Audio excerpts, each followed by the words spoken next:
You're listening to the Shamash Alidina radio show. Listen, learn, enjoy. Hello and welcome back to the Mindfulness Radio Show. This week we have Professor Stephen Hayes. He's author of 30 books, researcher who's published over 400 scientific articles, and he's founder of what's called acceptance and commitment therapy, which is a relatively modern therapy that has mindfulness as one of the key components. So thank you very much for joining us today, Professor Hayes. Happy to be here with you. So my first question is, how did you actually get involved in the field of psychology? Actually, I made that decision long, long ago when I sort of looked at my artistic and humanistic interests and scientific interests and wanted a field that could combine both. And indeed, psychology is perfect for doing that. Okay. And were you kind of suffering from any kind of psychological conditions yourself? Because quite often people will have some. Well, I actually did develop a panic disorder shortly after I started my faculty job as a young academic more than 30 years ago. And that actually has informed my work a lot because I applied the methods that I've been taught, the ones I knew, and to me it felt like spitting into a hurricane. Didn't seem to really do very much.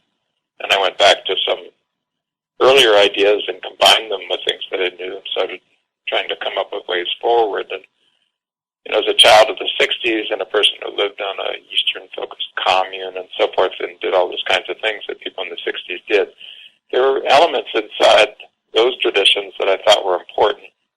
And that's true of the mindfulness work, the work in human potential, and so forth. And so the work on ACT, acceptance and commitment therapy, really is a combination of behavior therapy, traditional CBT, cognitive behavior therapy, and some of these areas that, frankly, at that time, the scientific folks hadn't explored, but I found when I applied it to my own anxiety problems, they had a lot more traction than the methods that were there.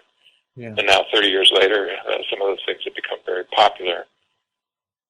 I think not just because the hippies grew up, although, frankly, that's part of it. I think that was a generational thing in which the leaders of the scientific approaches to psychotherapy have been exposed to things as part of the generational things that happen.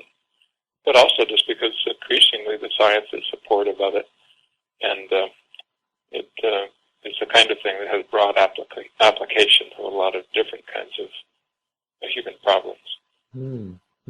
So when did you first discover the concept of mindfulness or meditation? What was your first experience like, and when did you have that? Well, again, as a child of the 60s, I mean, everybody was reading Suzuki and Watts and people like that. It was just required reading for 18, 19, 20 years old, not because the adults said to do it, the kids said to do it. My first exposure actually to mindfulness as a more rigorous form of contemplative practice was from a well-known Zen teacher in Los Angeles who had eventually went on to set up the Los Angeles Zen Center, but at the time had just come over from Japan and was kind of fascinated with that. And then, as I mentioned, I lived on a Eastern commune. A disciple of Paramahansa Yogananda, which is an outfit called Self-Realization Fellowship. Mm-hmm. Some of the stuff is pretty goofy looking backwards, frankly, because Yogananda was convinced he could literally be in two places at once, which seemed pretty cool to hippies, but I've never actually met anybody who could be in two places at once. Hours and hours of chanting and meditating and all the rest. But, the airy-fairy stuff that comes around Eastern thinking is one thing, and the actual core of the work is another.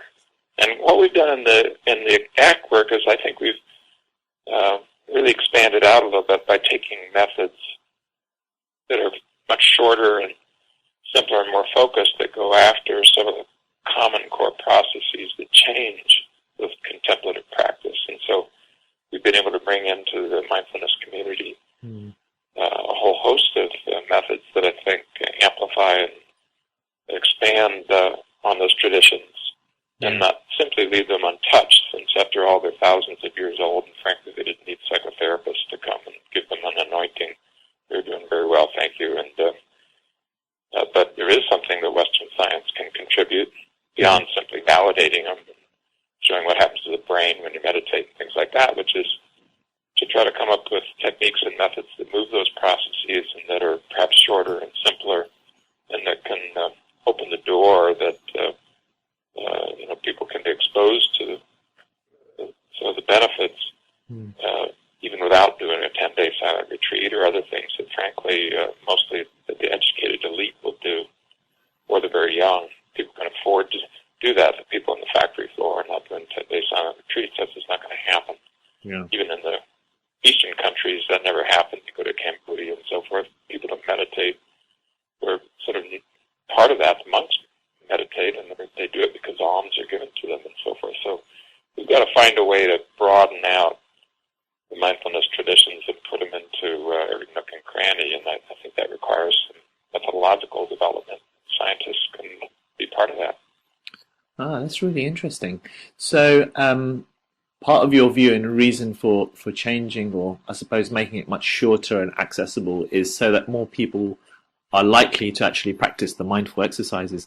I mean, most people probably haven't heard of ACT who are listening to this show. So could you just maybe give some examples of the kind of mindful exercises you would offer an ACT or an ACT therapist would offer? Yeah, ACT folks will use contemplative practice, and if you read a self-help book, Get Out of Your Mind Into Your Life, which is the first quite popular ACT self-help book, but there's not 20 of them or so in English, and another set of them in other languages. You'll see contemplative practice as part of most of those methods, but what we think mindfulness involves is four basic things. It's a matter of what we call diffusion, which is learning to watch your thoughts in such a way that they don't automatically dominate over your own behavior and what you're doing. To take a kinder, more self-accepting approach to your experiences, your feelings, memories, bodily sensations, and so forth, and stop warring within. To be more flexible in what you attend to and be able to attend by choice, coming into the present moment, but coming into the present moment in a way that is flexible, fluid, and voluntary. And then to contact a sense of self that is transcendent. Self is sometimes sort of waved off in mindfulness traditions because of the concern over the toxicity of the concept when you think of it as yourself as an object of reflection. But the sense of self I'm talking about is the fromness of experience, the I here nowness of experience, which I think we understand now more of the cognitive basis of that. But meditation brings you into a sense in which there's a kind of interconnected sense of pure consciousness that is not bound by content. So that combination of this self as perspective taking, perhaps I could say it that way, flexible attention to the now, acceptance and diffusion, we think that's really what mindfulness is in terms of what it does psychologically. In the ACT model, we add two other things, which is once you have that ability to sort of open up to the world within and to get yourself centered in a consciousness in the now, one thing you want to do with that more flexible attention is to move then, after you come here with what you bring here, as you move towards what your values are, what you really care about, what are the qualities of your interactions with others and with the world that you want to bring into your life, and how you do that with actual behavior. So values and committed action are the two other things that we add. And all six of those, diffusion, acceptance, self, now, values, and action, we call psychological flexibility. And there's maybe 100 studies, not even the intervention studies. There's right now 62 randomized controlled trials of ACT, and maybe 100 more controlled outcome studies. But there's at least 100, 150 studies on the importance of psychological flexibility. And if you can't be more open, aware, and active, it costs you in almost every area of your life that you can name. But coming back to the question you asked of what would be be some elements. I'll give you an example of the diffusion element. This was Titchener came up with that, one of the fathers of American psychology. And it was never used clinically, as far as I know, until the ACT folks kind of rediscovered it, brought it into common use.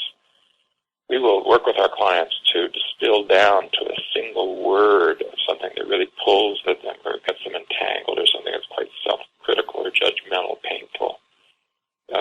Words like loser or unlovable or things of that kind. And what we'll do is we'll simply sit and say them out loud, fast, over and over again for about 30 seconds. Anybody listening can try that with a common noun. ACT folks often will do as the first instance before they get to the more painful word. They'll just take any concrete noun. For some reason, the tradition has emerged, because I guess I started doing this one first, the word milk. And we'll just say the word milk for 30 seconds. After starting out, you're kind of getting the sense of what the sensory qualities are, white, creamy, cold stuff. You can even taste milk if you just think about the word. You say it for about 30 seconds loud. Anybody listening can try this. At the end of 30 seconds, we've actually done parametric studies. We know 30 seconds is the sweet spot. The meaning of the word falls away, and other things show up. You begin to hear the word as a sound for the first time, more like if you're listening to a foreign language and you can hear the music of the words, but when you're in normal discourse, you can only see the meaning of the words and not really the sound of them. And you begin to notice what it feels like to say words. You realize that talking is a muscular activity, which most of us don't notice because we keep saying different words, and so our muscles never get exhausted. You say milk for 30 seconds, by the end of the time there, your jaw's going to have a hard time moving. And the point of this is not that words have no meaning or something. The point is to realize that the meaning is added to what, after all, is simply an activity of producing a sound. And, minds draw us into disappearing into the meaning of words, never noticing that some of these things are programmed. I mean, you came by them honestly. If you're thinking, I'm a bad boy, you may have heard that from your mother, and now you're still 40 years old, having a rumble around in the background, pushing you around, really for not much more of a reason than the sound of the word milk causes you to think of white, creamy, cold stuff. So when we do put a word like milk and then drill down to a painful word, it kind of opens up the possibility of when I'm at my worst and I've really allowed this language spider inside our head to weave its web of illusion. And it seems as though, life is almost unlivable and I don't belong here and I'm not loved. And that you can back up and just realize you're talking. Just see the words as words. Call that diffusion. Any meditator knows about what I'm talking about. But having a thing you can do in 30 seconds can take people, as they say, on the factory floor, just anybody who's willing to explore can begin to see that there's an illusion of mind that language creates into which you can disappear, and that you have an alternative. There is a choice here of taking just a little step back and watching that process into the gap between you, the noticer, and the mind being noticed. Freedom can slip in. You don't have to do what your mind's saying. You don't have to resist it. You don't have to argue with it. You don't have to convince yourself it's not true. You also have the possibility of just noticing it and then directing your attention towards what you care about. It turns out that is profoundly helpful to people in just almost every area of living that you can mention. So the purpose of that exercise is to help people to see is that thoughts are almost just thoughts and not necessarily facts. But is the idea for people to actually use that for a word which they find emotionally difficult, like I'm a loser or I'm not good enough or I'm depressed? Would you actually get people to say that repetitively too, to help them diffuse themselves from that particular concept? Exactly. And it's not a matter of, changing the feelings or not being upset about the word or something, although frankly that does happen. We know empirically this word repetition exercise has been looked at in about 10 different studies now. And it does quite well and better than some things, such as trying to argue yourself out of the word convince yourself of its irrationality or distract yourself in looking at other places, that actually does a better job for reasons that we can explore. But it commonly does lead to a sort of a reduction in distress, anxiety, or whatever the emotion is. But really what the purpose is simply to bring yourself into a different relationship with your thoughts.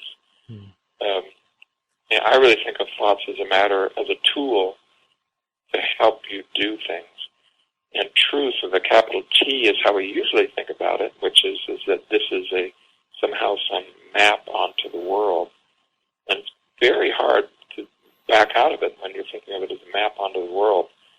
If a person is thinking I'm bad, they can make a whole list of all the reasons you're bad, all the things you've done that were betrayals or failures or things you feel ashamed about. And that'll always be true. And if you try to argue yourself into feeling better about yourself, your mind will out-argue you. It'll always be on this hand, on the other hand, lists of pros and cons. And you never get to peace of mind. You never get to wholeness. You're just trying to live inside an argument inside your head. When an exercise like this, and it's one of about maybe 200, 250 diffusion exercises that therapists, not just therapists, clients, there's quite a number of things that we do commonly now that clients came up with.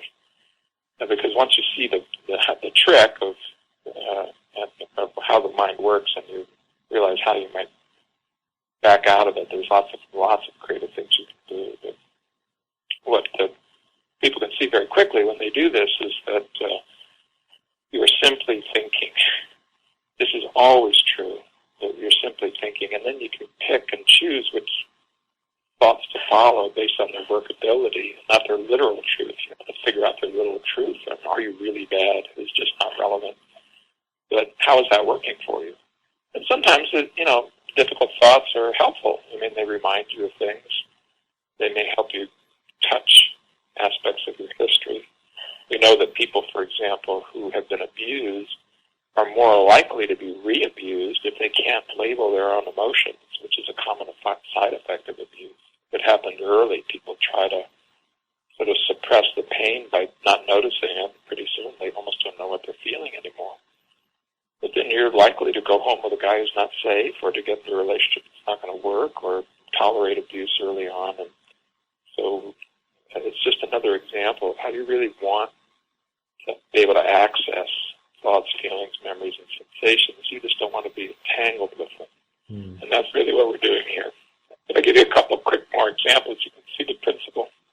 Please. We would do diffusion exercises that look just like meditation exercises, like putting your thoughts on a stream and allowing them to float by. Not to get rid of them, but just to give yourself that metaphor of looking at a leaf is like looking at your thoughts and the floating by, just noticing the fact that there's an ebb and flow and they're constantly changing. But we might also turn them into an object, ask how big they are, what color they are, and so forth. Again, because when you relate to an object, you know this distance, this difference. You don't get entangled with the door, you don't get entangled with the glass on your desk, but you do get entangled with thoughts in your head. And if you turn them into objects, it helps. We might sing songs about them. We might say them in the voice of a cartoon character or the least favorite politician you can think of. You might put difficult thoughts on a badge and wear them to work.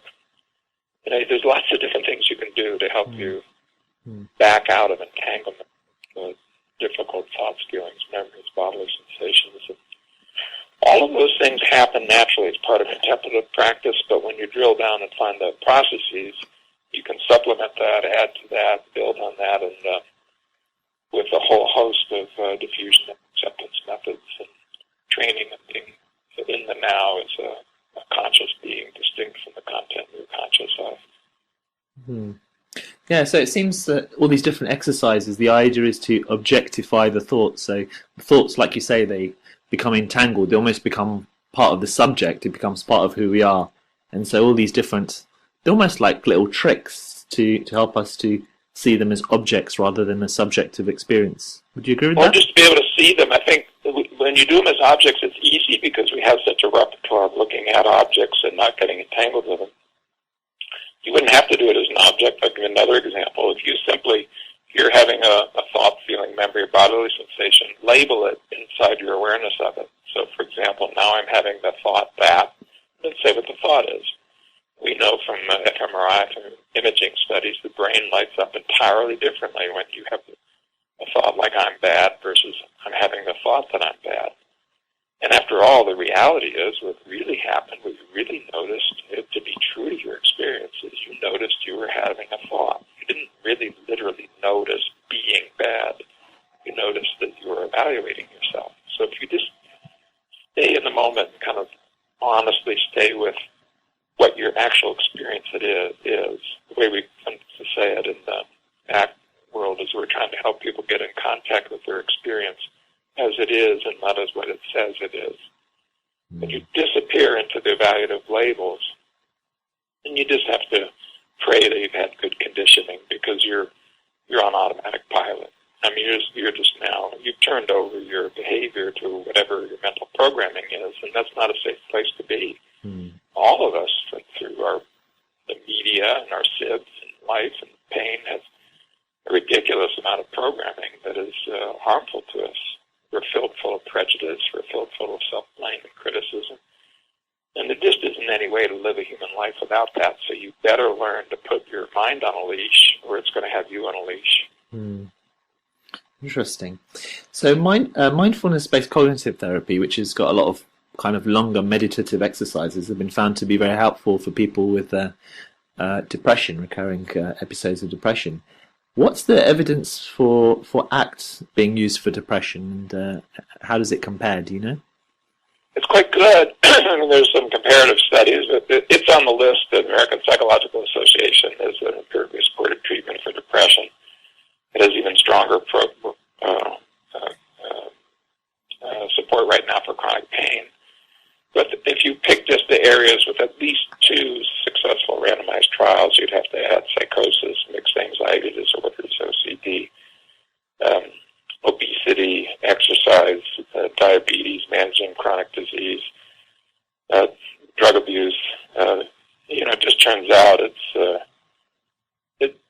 it's drilling down to a common core process that's involved in human suffering and human inflexibility. We're evolving systems, and evolution is why we're here at the genetic and epigenetic level. But we also evolve behaviorally and symbolically. And you would think that evolution would move you towards success, not failure. But the problem is we get in our own way. And one of the things, if you want to have a behavioral system evolve towards something powerful, you really need 2 things. You need enough variability and flexibility that you can detect what works and have a greater chance of doing what works. And you need selection criteria that are good. So in that work, the values work as a matter of the selection criteria. The acceptance, mindfulness work as a matter of increasing response flexibility. So you can do things that you're uncomfortable with. You can do things that you're not sure about. You can do things that you have doubts about. You can do things that have been painful in the past. All those things are possible. People, in fact, can do those things. But we allow ourselves to be grooved into kind of a narrow channel, just like a train on tracks. And if you've always done what you've always done, you'll always get what you've always got. I mean, you're never going to get something different unless you do something different. And we know there's quite a bit of evidence that mindfulness and acceptance work increases healthy response variability. If you add to that the values work of being able to pick what works based on your criteria, not just social approval or applause or money or whatever it is that the external world tells you you have to have as a criteria, that's a formula for successful development over time. So ACT is really not trying to correct anything, subtract anything, erase anything. It's trying to take a stuck system, free it up, and get it oriented towards what works. And when you do that, good things happen, and that's why there's such a long list of different areas. In the normal way of doing psychosocial work, you really think of this treatment for, and then you're about to say some sort of syndromal label for depression, for panic, for whatever. But most of those syndromes are really kind of nonsense, frankly. I think the scientific evidence for the true worth of syndromes is almost nil. We're 60,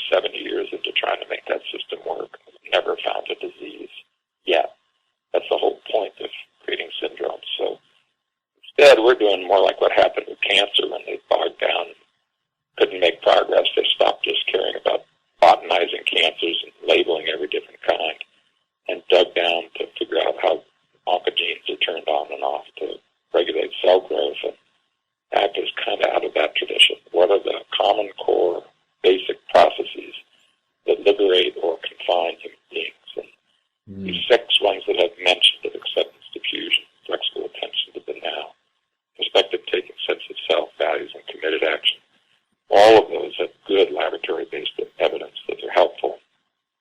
And you can get them into human lives, and frankly, that's been happening for thousands of years, because we know from studies on mindfulness-based cognitive therapy and so forth that some of these same processes that we're moving in ACT are moved by contemplative practice to begin with, and always have been. Acceptance is obviously a core part of mindfulness, and sometimes they're used interchangeably. And for example, when I'm teaching mindfulness, for example, it would be about noticing certain physical sensations in the body and learning to be able to notice the exact location and to feel that sensation and feel your breathing together, try and move to a sense of acceptance of it, perhaps a sense of warmth and kindness towards it. So in ACT, how do you kind of teach the concept of acceptance? Well, we do some things that maybe are a little different than you might see, depending on who you go to. I mean, the contemplative traditions are huge, as you know. Early on, when I was working on ACT, although I'd come out of a Eastern religious background, I was cautious about using the word mindfulness, to be frank. And there was a reason for it, which is I saw such conflict. I mean, literally, monks have gone to war with each other over whose definition of mindfulness is right. So that's true. I mean, there's hundreds of traditions that go back for thousands of years, and there's all this quarreling and so forth. As the West has gotten involved in it, I think they've focused more on the practice, and very wisely, I think. People like John Kabat-Zinn and others, or the work being done with mindfulness-based cognitive therapy, which John helped develop, of course, with Mark Williams and Zindel and the rest. We stripped out the kind of the spiritual wraparounds, and we really tried to drill down to what are the methods, and that's allowed them to penetrate now into the healthcare system and into the schools and industry and all the rest. But the acceptance piece that's in there in contemplative practice, we have some other elements. I'll give you an example of one. We really get people to walk into how it's been working, to try to do what they've been doing when they come in and ask for help. You know, the single most common thing that people ask for when they come in is they want to get rid of thoughts, feelings, memories, and bodily sensations. That's why we label our disorders with things like affective disorders, anxiety disorders, thought disorders, and so forth, because people complain of these things. I've never had a client come in and say, you know, my responding's not flexible enough, and I need to orient towards my values. That's not what people are saying. They're saying, you know, I've got this panic disorder, or I've got this horrible depression that I can't get rid of. Well, that's fine in a way, but if you sort of think about it, what that's saying is we're going to take the emotional, cognitive bystanders that happen when life is not being lived, and we're going to nominate them as the problem, and we're going to put a label on it, and we're going to go after it.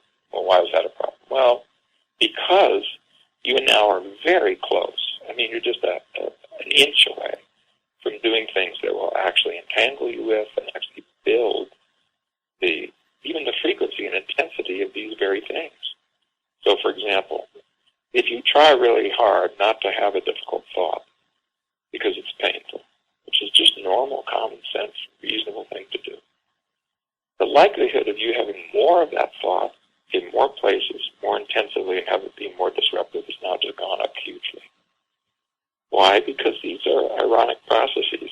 If I'm speaking to a panic disorder person in recovery, and you can see kind of how I got there from panic, you know, every panic disorder person out there I've ever met, you know, had a panic attack, usually for whatever reason, sometimes very obvious reasons like a bad drug trip, physical illness. I mean, sometimes these things had nothing to do really with the psychological struggle, and sometimes they did. But then what people do is they try to avoid being panicky. So, like, I hope that doesn't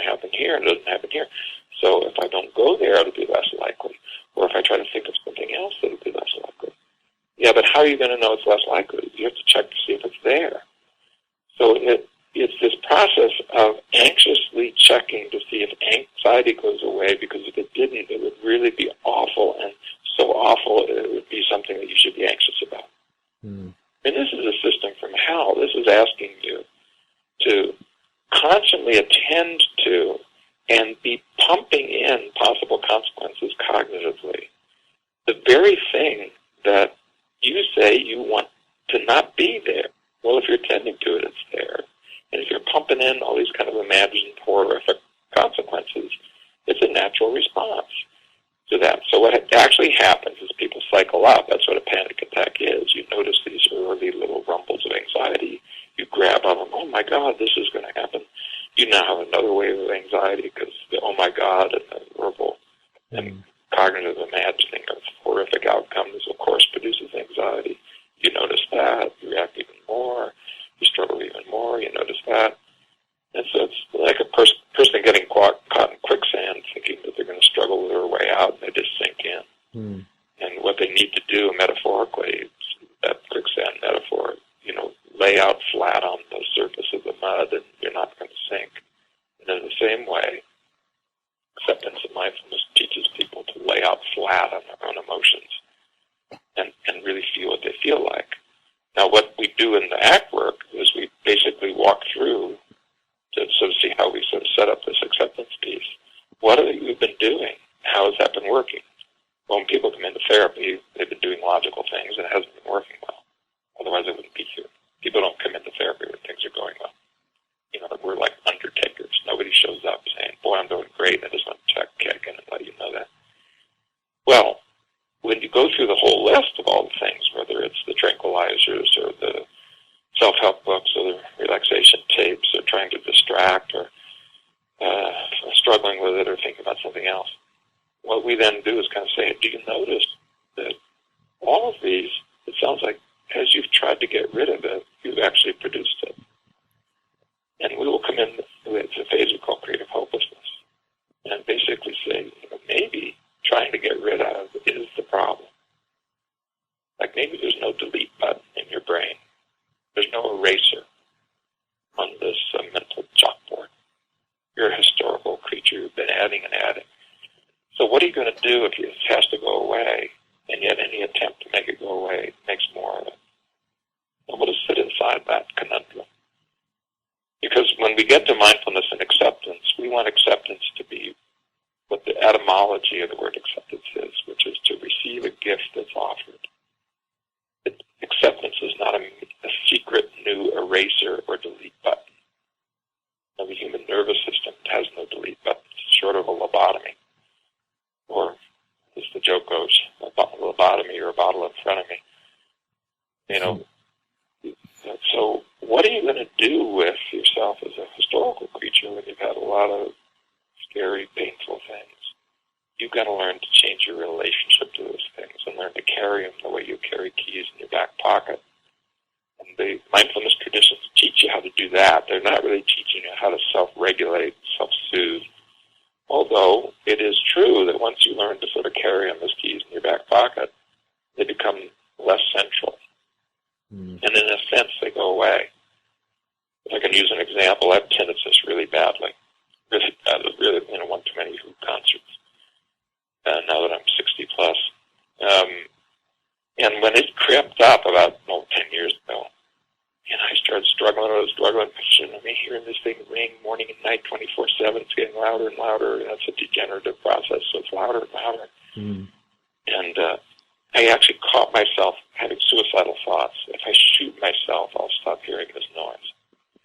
It took like 2 years of this before it finally occurred to me to apply my own life's work to it. And when I did, within a week it was handled. And it's now, 8, 9 years later, and it's 100% handled.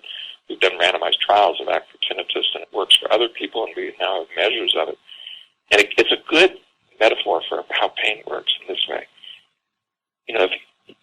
Are my ears ringing? Yes. The last time I noticed they were ringing was about a week ago, but I'm talking to you mentioning it's another ringing. Were they ringing in between? Yes, of course. They're ringing 24/7 all the time. But if you 100% don't care, if you 100% just have given up, you're just not interested in that anymore.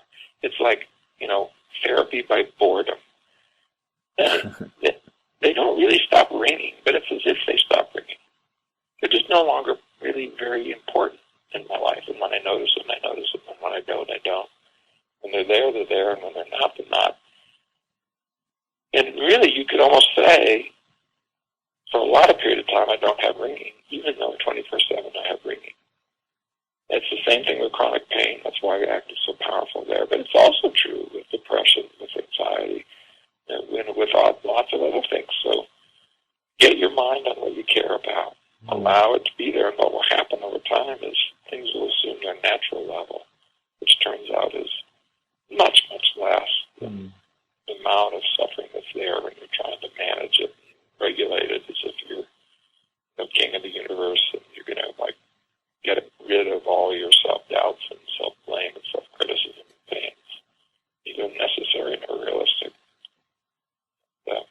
Wow, that's a really, that's a real practical example. So I'm amazed that it was there for 2 years, and then within 1 week of applying ACT in yourself, there was a big change. May I ask, what did you do in that 1 week that helps? Well, what I did is I worked on, of course, by now, at the end of that, I'm focusing on my ears over and over and over and over and over, and each time thinking, when is it going to go away? And this is getting terrible, and this is getting worse and worse, and oh my God, I'm going to have to listen to this for the rest of my life, or is my life, there's no cure. I read, I went on the internet, there's nothing they could do about it. Like that, very chattery, evaluative, future-oriented, comparative. What I did was, each time I noticed that, I would sort of thank my mind for the attempt to help solve this problem, respectfully decline its invitation. Sort of like, I appreciate you trying to help me here, Mr. Mind, but, basically, you can't help here. I'm going to take care of it. So thank you very much. And the taking care of it is, in the next moment, to kind of swallow it there, kind of bring it in like inhaling. Okay, the noise is there, there's all this chatter there, and kind of getting with that moment. And then directing your attention towards the next thing.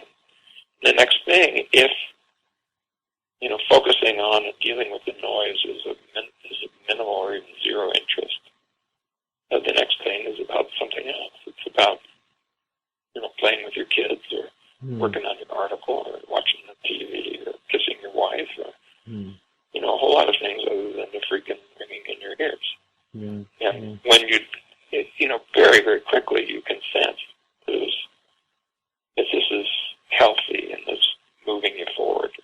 Once you regroove that habit, of course I'm bringing, one reason it took a week is I've worked on this for a lifetime in lots of other areas. Sure. Panic took me 8 years to really fully walk out of.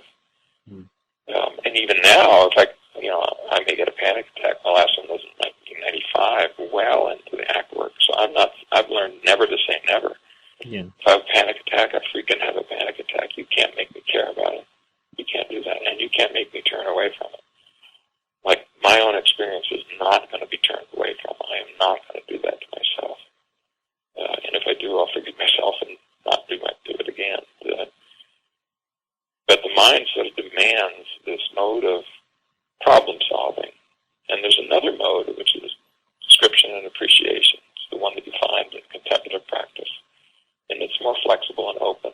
Not everything is a problem. Your life is not a problem to be solved. It's a process to be lived. So when you learn to rein in problem-solving mode of mind in other areas, part of that story tells you, the generalization may not be there because it never occurs to you, but when it does, very quickly, you can apply those skills. So I applied those 20 years of practice or whatever, and acceptance and mindfulness and values-based skills. And within a week, it was just at zero level of a problem. It's not a problem. Wow. I don't think it'll ever be a problem. Doesn't mean that it's not ringing. It's ringing now more than ever. As because you're talking about it, yeah? Yeah. Yeah, because I'm talking about it. Yeah. So what? Yeah. What difference does that make? Yeah. And I think that, being able to let go and to really, that's what I mean by putting your mind on a leash, has gone from something that's helpful and something that monks do and like that into something that everybody needs, because we are now, for the first time ever in the history of the planet, exposing people to a constant diet of horror and judgment in the form of our computer screens and our television screens and our modern media culture, without any attempt, really, to create a different mode of mind to handle that. My students and I have been figuring out how many more words have you heard versus your great-great-grandfather. Just how many words per year. And it's, triple, quadruple, quintuple amount of words. Mm. And inside those words and images are horror or judgment or pain.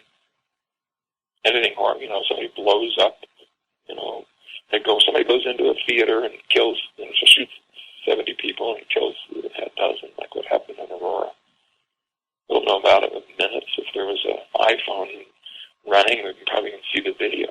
Mm. Well, in the world that we evolved in, it wasn't like that. Yeah, there was pain, but it was pain that was direct and infrequent. Now we have pain that's constant. Yeah. So we better learn how to sort of be with pain in a different way, or it's just going to consume us. And no matter how much medication we've taken and so forth, all the horrible side effects, all these psychoactive ones. Yeah. They're not going to solve the problem. I mean, how far are we going to take it? Because 30% of our kids are on ADHD drugs in some of the areas of the world. We got so much antidepressants in the water. When you eat fish, it's in the fish. I mean, we cannot just numb ourselves into solving this problem we've created. We've got to create it by a wiser approach. And frankly, the monks and meditators have mapped out a good chunk of what just everyday common Joe six-pack folks need now to learn. Yeah. Which is why we have to get it on the factory floor. We can't just do it the same way as was done 1,000 years ago. It's going to have to be something that's as much in the water as the antidepressants are now in the water. Yeah. And what that means is that, we need to take some of these more ancient traditions and put them into the lives of basically everybody. Mm.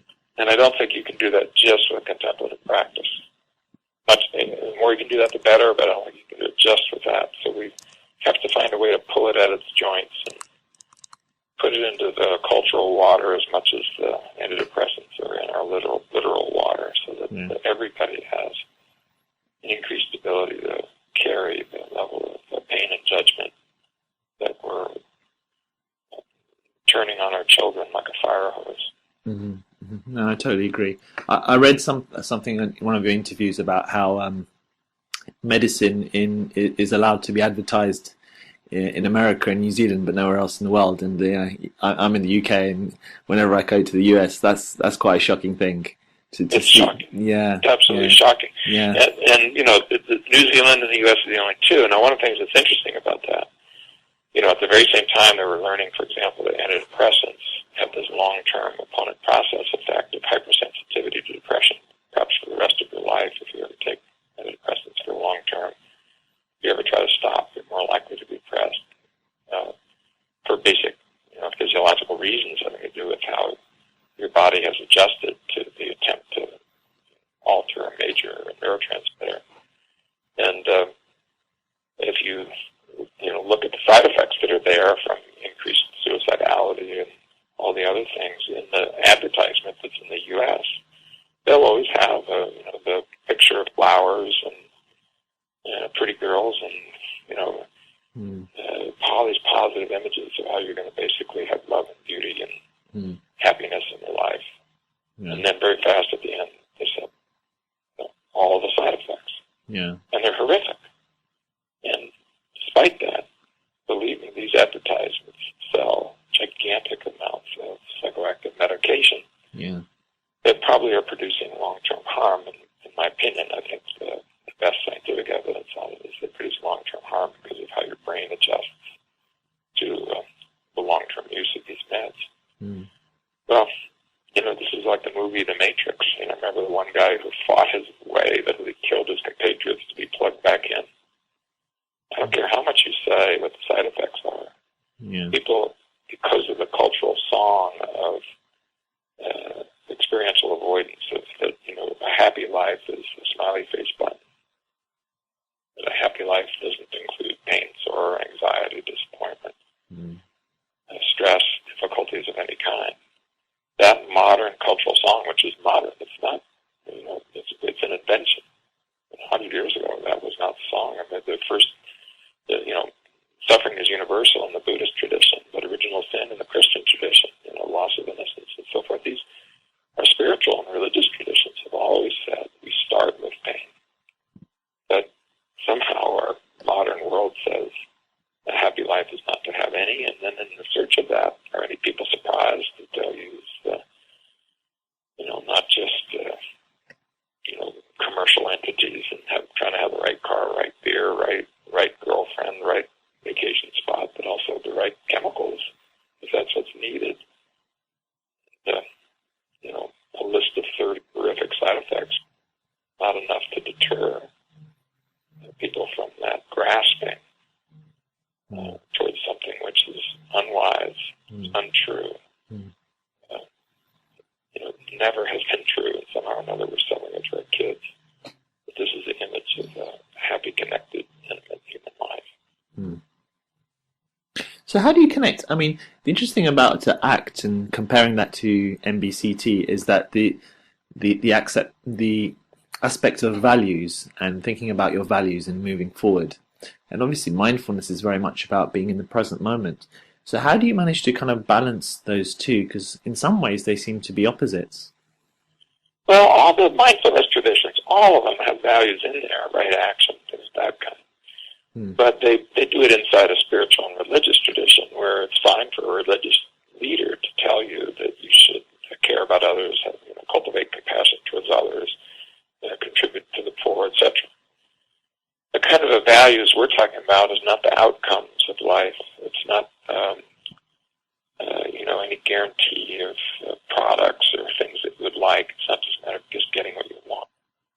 It's a matter of connecting with the qualities of ongoing patterns of living that bring meaning and purpose, vitality and connection to this moment.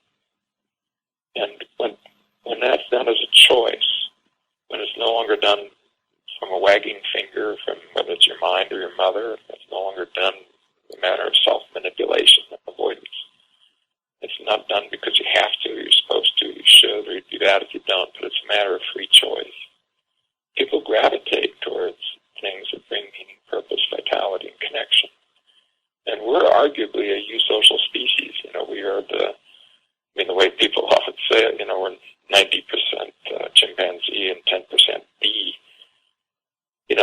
That's probably why that tendency towards cooperation and caring about others is part of why we develop human language, which is exactly what we're managing with mindfulness processes and learning how to manage this 100,000-year-old invention of language, symbolic thought, in addition to these 530 million-year-old processes of learning, never mind the genetic and epigenetic processes that are older than that. Yeah. So the kind of values we're talking about are not the kind that lead to evaluation, which is almost, as you point out, the exact opposite. But they're kind of, if you come into the moment, you'll find that there's things in the moment that are purposive and meaningful and are temporally extended. I can give you an example from a hero. I'm not sure what Nelson Mandela was doing exactly in all those years he was caged up, but I know he was dealing with the pain of being there in a way that was values-based, or if it hadn't been, when he was released, there would have been blood on the streets. And you could see his caring about others and his this kind of loving quality that he was walking through. And then as he tells the story, autobiography about dealing with the guards and so forth in a loving way, you can see how he cultivated it, so that when he was given the chance for that to be expressed, just like water in a bowl, and there's a hole there, it goes down and not up. In the same way, when there's an opportunity there if we bring mindfulness also to our sense of meaning and purpose, what naturally flows out are this compassionate, more loving, appreciative way of being with the world, whether it's art or creating a beauty or compassion towards others and alleviating suffering in others.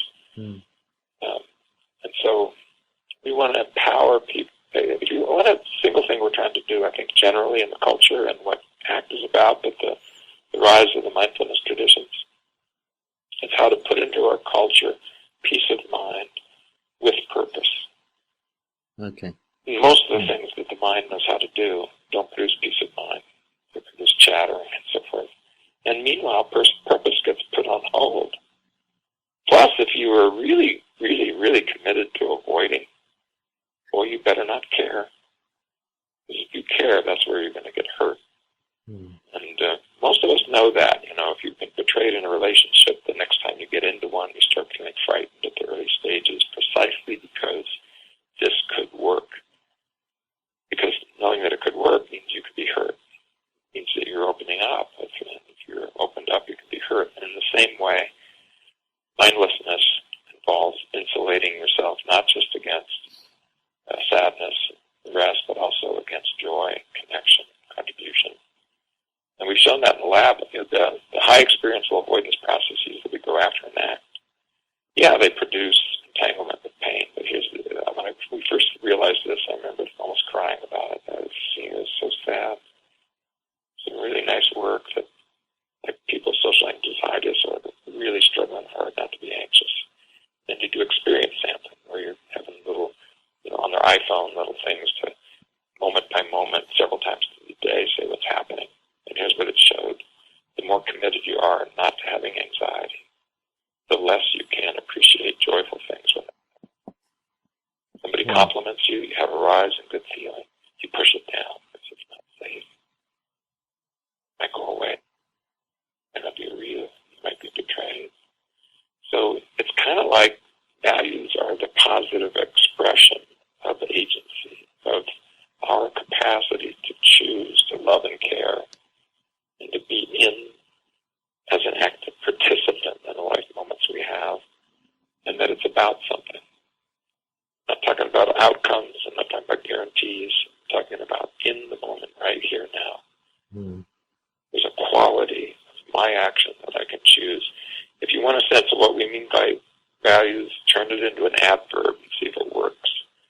So, lovingly I will, like that. Okay. Those are what values are. And those aren't, we don't just mean goals. Goals are a whole other thing. It's fine to have goals, but don't confuse them with values, or you get your goals and you forget why you even went after them. I'm a teacher. I see this all the time. People get a degree, and then they go, well, now what? And you get depression after they get their college degrees with PhDs because they kind of forgot what it was about. But what it's about, if you connect it to those values, it'll carry you forward to the next thing and the next thing and the next thing. You can change your values. It's up to you. But but meanwhile, can be part of being in the moment is being in the moment with purpose, because that purpose is in the moment too. Okay.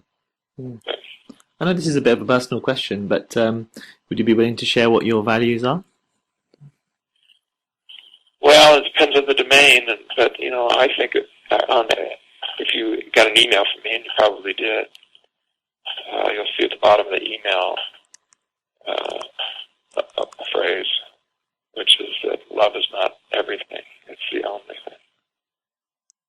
So I think part of what I'm up to is to try to bring a loving space into my relationship with myself and my relationship with others, and to find a way to empower Western science to really take these older or ancient traditions seriously and do it in a way that brings a loving space to the world. And it's really a matter of going back to that eusocial species that we are. We evolved to be a cooperative species, and here we've set loose the dogs of war, not just that, of criticism. And we're if you look, I don't know if your culture is like mine, but what's happened over the last 30 years, or especially the last 20, with this rise of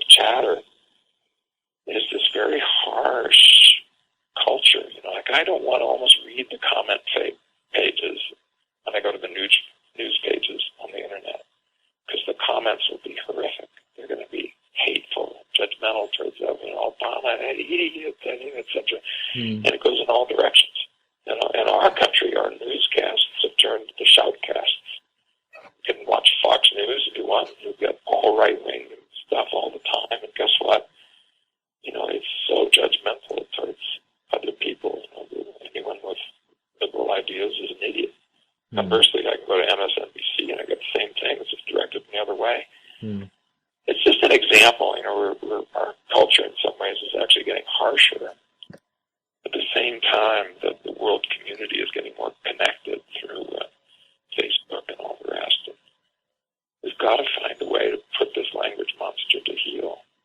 That's really what the mind is. It's this 100,000-year-old invention of human beings of symbolic thought.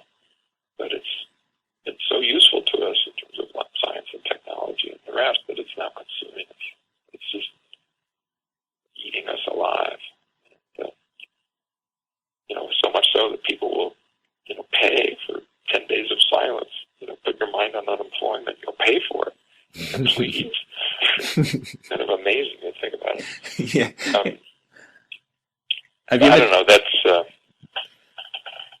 That's my single biggest value. But yeah. I would say other things at other times, but it's the one that really vitalizes most of my moments is trying to bring a loving space into the lives of others and into mine. And that space is beyond language and thinking, I suppose. That's what you believe. It sure is. Yeah. It sure is. Language is not all of us. Yeah. The important part of us, I'm glad. I want to be my little dog, Bijie, maybe a big dog would probably eat him alive. I don't want to go back to, I don't want to be a chimpanzee. Nothing against chimpanzees. I want to be a human being, and that includes language and cognition. Yeah. And it includes the pain of knowing you're going to die. It includes the ability to compare yourself to ideals and find yourself wanting. It includes the temptation towards social comparisons. I didn't get as much as somebody else. I'm not as good as someone else, and all of that. With language, very, very young. You just watch your kids. By the time they're 3, they have the capacity to suffer. I've got a 6-year-old now, and he's my 4th kid. My oldest is 42. I've been around several times with it. And, he's got the full, at 6 years old, the full panoply of self-criticism, self-judgment, comparison, sadness, over-judgment. And you can't, avoid that. It comes right with the language ability. But we can teach even our children ways to deal with that in a healthier way that's not avoidant, not suppressive. It's open, flexible, mindful, that empowers the ability to care. Yeah, great. Well, just last couple of questions. One of them is about the self, because you talk about this, the importance of considering who we are and to connect more with this. Well, I suppose the sense of kind of awareness as the backdrop of our experience, and the self being that rather than objectifying it. How important is it to do that? Because you didn't kind of, like, Brooks, for example, when you were talking about your tinnitus, you didn't mention that you used that, or how important is it to do that? I think it's critical because it's the place from which, instead of using the language of self here just for a moment, I'm going to use the language of consciousness, because self, especially for people with Eastern training, sort of is jarring. But I'll go back to self. It made me mention something we're learning from the experimental laboratory that's underneath the ACT work, the people who do research in relational frame theory, which is the research program on language and cognition that activates ACT. Without a broader, socially interconnected sense of consciousness, we don't have a place to stand if we want to open up to our own history and our own thoughts and so forth that's safe, because it seems as though we're going to be overwhelmed by our own pain and judgment. And in fact, consciousness will hold a moment of pain just as well as a moment of joy, without respect of one to the other. It's simply built in. We have pure awareness. It's like a cup that will hold whatever you pour in it. And sort of being aware of the cup and not just what's poured in it gives us a place to hold, contain, and allow and carry this mixed set of things that are joyful and sad, and things that we're proud of and things we're ashamed of, and so on. And how we develop that sense of self, you can develop by subtracting out from the content. I, in this sense, is what's left after all the content is X'd out. You can do it by being flexible and perspective taking. It's related to the very skill that allows you to imagine being behind the eyes of another person. We've shown this in the laboratory. Is the skill that's involved in waking up to the fact that you are aware behind those eyes of yours. Now, I'm not talking about you as an object of reflection. I'm talking about the place from which reflection is possible in a full kind of verbal and conscious way. What the basic labs tell us is that we learn this in the area between age 2 and 5 by learning relational words like I, you, here, there, now, then, what we call dactyl relations, demonstrative relations. Little kids have a hard time with that. If you ask them what they ate, they might say what their sister ate. If you try to teach a little kid to just from here and there, it's very frustrating because when they go there, it's now here, and where they were that was here is now there.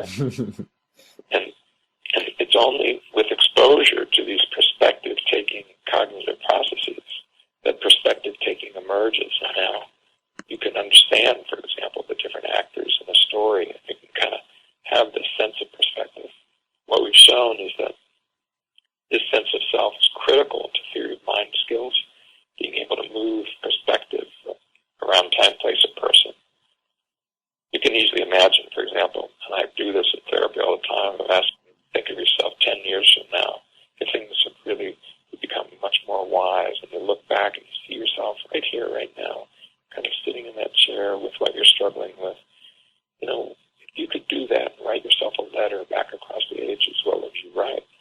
People will write incredibly wise things. They almost always have to do with it's okay, that you're okay, you can accept that, you can carry that, things will evolve. They'll say things that resonate, acceptance, mindfulness, and values-based perspectives. But my point of the example is we learn to shift perspective across time, place, and person. And connecting with that ability and their means in the act work, and also for children, for example, who don't have that sense of perspective, like autistic spectrum disorder kids, we now know a lot more about how to train it. We know that if you can't do that, you don't develop empathy, because you're not going to feel what another person feels like if you can't call it behind their eyes. And we know that the combination of being able to take perspective, have empathy, and not run away, not engage in experiential avoidance. Those three things together predict your ability to care about and be with others, and to engage in pro-social behavior. So enjoying others requires those three things. You have to have the sense of what it's like to be behind their eyes. You have to feel what that would feel like, empathy, and you have to not run away when you're noticing pain. This acceptance, openness piece. So that, if you don't use the self word, call it pure consciousness, call it big mind, one mind, give it 1,000 different names for it. Yeah. Because it's the part of us that can't be named, because it's not thing-like. Consciousness of this sort has no edges, has no form. It doesn't begin and end. From outside, viewing as a scientist, it begins around age 3 or so, and it does have a basis, which is some of these cognitive bases of why you here, there, now, then. We've shown that in the lab, and when you train people in these things, they begin to have perspective-taking skills. But for most normal adults, you simply show up as a conscious human being. And once you are conscious, you're in some deep sense of the term. Everything that happens to you happens to you. You were talking about is not the body it changes. It's not your mind it changes. It's the I hear nowness of experience which doesn't change once it shows up. So if you want another word for it, spirituality wouldn't be bad. Yeah. And you could think of some some of what we're doing with the mindfulness work is trying to bring Western science into contact with issues of spirituality and empower the conversation and actual work, and helping people to work from that part of themselves, which you could describe as a more spiritual place in dealing with their own psychological problems, but also in creating pro-social, positive culture, creating a family, making a difference at work, and so forth. That's fascinating, yeah, and you've made it clear how important it is. What are you excited about at the moment in your field of work? I think I'm most excited about two things. One is that we're beginning to open up a really powerful alliance with evolutionary biology, and in a way that's not reductionistic, but that is really empowering. And you've heard it a little bit in how I'm talking about things in evolutionary terms.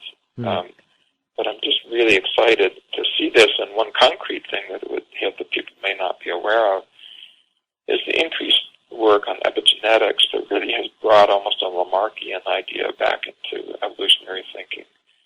Lamarck didn't know about DNA, and he never said that experience changes DNA, and it doesn't. But what it does change is the regulation of DNA. There's a whole set of inherited, to a degree, processes that evolve within your lifetime and to a degree across lifetimes that regulate gene expression. And we now know that, well, give me an example. This is a study done on Herb Benson's, reworking of PM into the relaxation response, which you may be probably aware of as a mindfulness person. Yeah. One of the first attempts, just like John Kabat-Zinn's reworking of Vipassana and so forth. Yeah. The first attempt to sort of take out some of the mumbo-jumbo and try to get it into the healthcare system. Yes.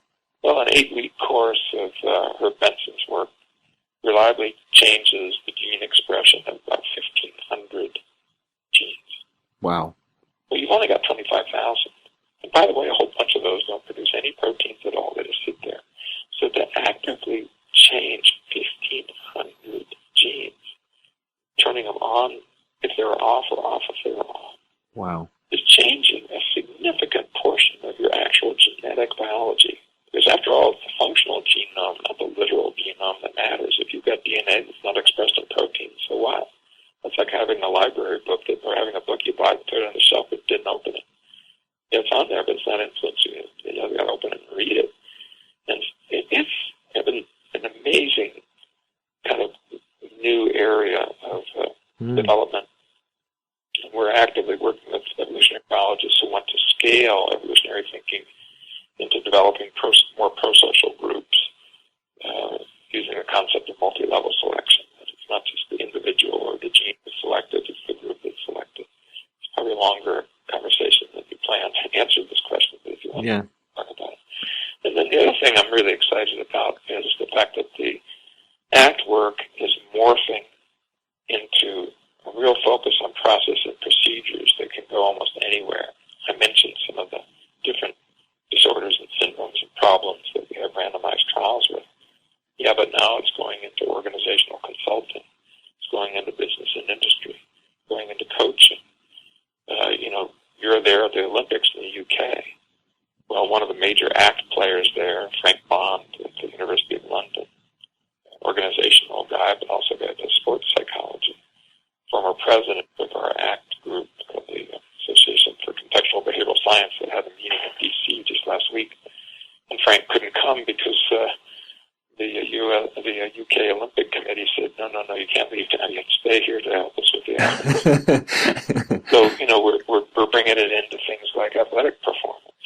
We've shown that, some of these methods help people do things like be better chess players in actual randomized trials in chess playing. So what we've got our hands now on are these common core processes that empower people, and we're kind of pulling it at its joints, and we're putting it almost everywhere that human beings go. And when you do that, then it's no longer a matter of brand name. It doesn't have that sort of ego-based kind of Steve Hayes act, blah, blah, blah. It gets down to these little kernels that can be put into homes and schools, churches and communities and human lives and relationships and play and recreation and art and that's a neat fact that let's get the scientists in there not as kings of the world wagging their fingers at others and telling them what to do, but as participants in this larger set human community of artists and creative people, making things and selling things, and seeing what can we together do to create a more loving, open society. If I can be allowed just one moment to show what I mean. Frank did a study, which I think now is coming out, I know it's under review, where he brought an ACT protocol into a stock brokerage. And as he did that, the stockbrokers sold a lot more stocks, and they were happier. And they started having things like family day at the stock brokerage, bringing their kids to work, and giving people flex time, and allowing people time off for work with their kids.